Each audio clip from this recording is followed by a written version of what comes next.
April 9 பாஸ்கா 2ஆம் வாரம் செவ்வாய். முதல் வாசகம். ஒரே உள்ளமும் ஒரே உயிருமாய் இருந்தனர். திருத்தூதர் பணிகள் நூலிலிருந்து வாசகம். பிரிவு 4, இறை வாக்கியங்கள் 32 முதல் 37 முடிய. அந்நாட்களில் நம்பிக்கை கொண்ட மக்கள் அனைவரும் ஒரே உள்ளமும் ஒரே உயிருமாய் இருந்தனர். அவர்களுள் எவரும் தமது உடைமைகளை தம்முடையதாக கருதவில்லை. எல்லாம் அவர்களுக்கு பொதுவாயிருந்தது. திருத்தூதர் அனைவரும் ஆண்டவர் இயேசு உயிர்த்தெழுந்தார் என மிகுந்த வல்லமையோடு சான்று பகர்ந்து வந்தனர். அவர்கள் அனைவரும் மக்களின் நல்லெண்ணத்தை மிகுதியாக பெற்றிருந்தனர். தேவையில் உழல்வோர் எவரும் அவர்களுள் காணப்படவில்லை. நிலப்புலங்களை அல்லது வீடுகளை உடையோர் அவற்றை விற்று அந்த தொகையை கொண்டு வந்து திருத்தூதருடைய காலடியில் வைப்பர். அது அவரவர் தேவைக்கு தக்கவாறு பகிர்ந்து கொடுக்கப்படும். சைப்ரசு தீவைச் சேர்ந்த யோசேப்பு என்னும் லேவியர் ஒருவர் இருந்தார். இவருக்கு திருத்தூதர்கள் ஊக்குவிக்கும் பண்பு கொண்டவர் என்று பொருள்படும் பர்னபா என்னும் பெயரை கொடுத்திருந்தார்கள். அவர் தமது நிலத்தை விற்று அந்த பணத்தை கொண்டு வந்து திருத்தூதர்களது காலடியில் வைத்தார். ஆண்டவரின் அருள் வாக்கு. இறைவனுக்கு நன்றி. பதிலுரை பாடல். திருப்பாடல் 93 1 முதல் 2 மற்றும் 5. ஆண்டவர் ஆட்சி செய்கின்றார், மாட்சியை ஆடையாய் அணிந்துள்ளார்.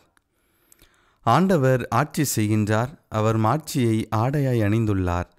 ஆண்டவர் வல்லமையை கச்சையாக கொண்டுள்ளார். பல்லவி. ஆண்டவர் ஆட்சி செய்கின்றார், மாட்சியை ஆடையாய் அணிந்துள்ளார். பூவுலகை அவர் நிலைப்படுத்தினார், அது அசைவுறாது. உமது அரியணை தொடக்கத்திலிருந்தே நிலை பெற்றுள்ளது. நீர் தொன்று தொட்டே நிலைத்துள்ளீர்.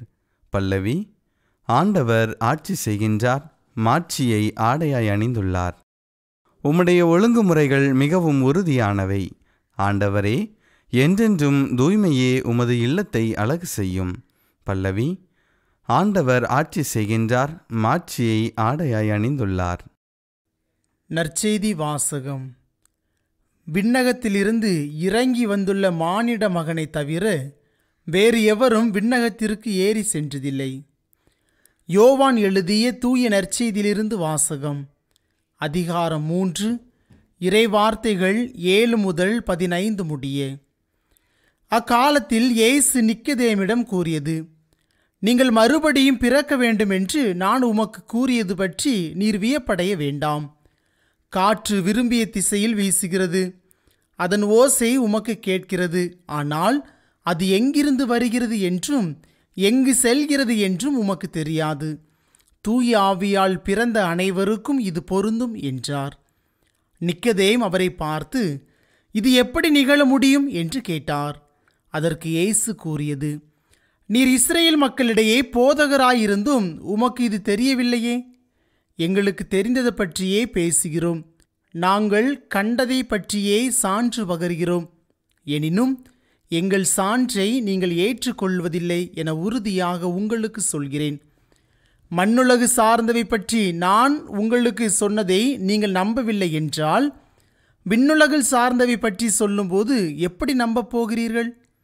விண்ணகத்திலிருந்து இறங்கி வந்துள்ள மானிட மகனை தவிர வேறு எவரும் விண்ணகத்திற்கு ஏறி சென்றதில்லை. பாலை நிலத்தில் மோசேயால் பாம்பு உயர்த்தப்பட்டது போல மானிட மகனும் உயர்த்தப்பட வேண்டும் என்றார். ஆண்டவரின் அருள் வாக்கு. கிறிஸ்துவே உமக்கு புகழ்.